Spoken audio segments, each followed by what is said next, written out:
Saya Kak Nurliza binti Muhammad Awang. Apa perasaan akak lepas minum seri?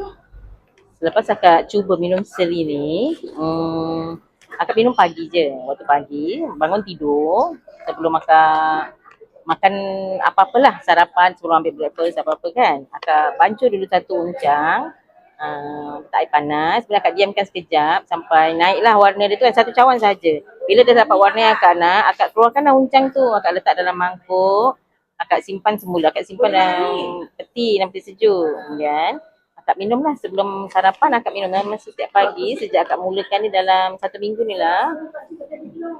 Kurang rasa lapar dan craving makan makanan yang macam selalunya nak tu nak ni, macam terfikir kan, nak tu nak ni nak apa yang sedap-sedap kan. Tapi sejak akak mula minum seri ni, alhamdulillah lah, tak adalah rasa lapar dan lapar yang macam sangat tau, macam nak tu nak ini makan, tak ada. Akak just ambil something protein untuk kawal lah akak punya rasa lapar waktu pagi tu lah.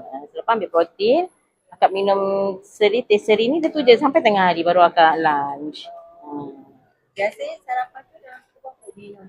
Dalam selepas akak minum seri pagi sebelum pukul 7 biasa akak akan minum. Kemudian akak akan ambil protein sebelum pukul 8 atau 8 lebih sikit macam tu lah. Selepas akak buat kerja sikit ringkas, akak akan ambil protein. Kemudian sampai tengah hari, akak tak ada ambil apa-apa lah. Tapi in between tu adalah minum air kosong ke? Ada. Kosong, air panas. Ya. Kiranya akak minum ni yang untuk kawal selera makan. Ya. Sebab akak kadang-kadang kalau makan nasi lemak tu memang kalau dah sedap tu bertambah lah. Rasa badan macam mana?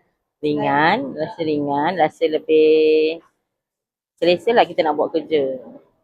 Tak adalah rasa berat, rasa badan tu lesu, tak ada.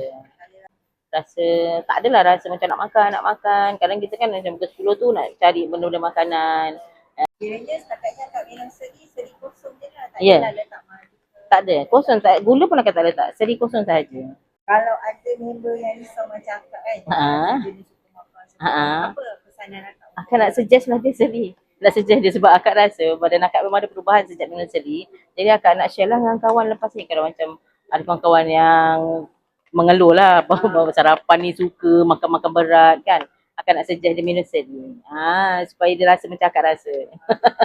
Okay, Itu je. Sama-sama.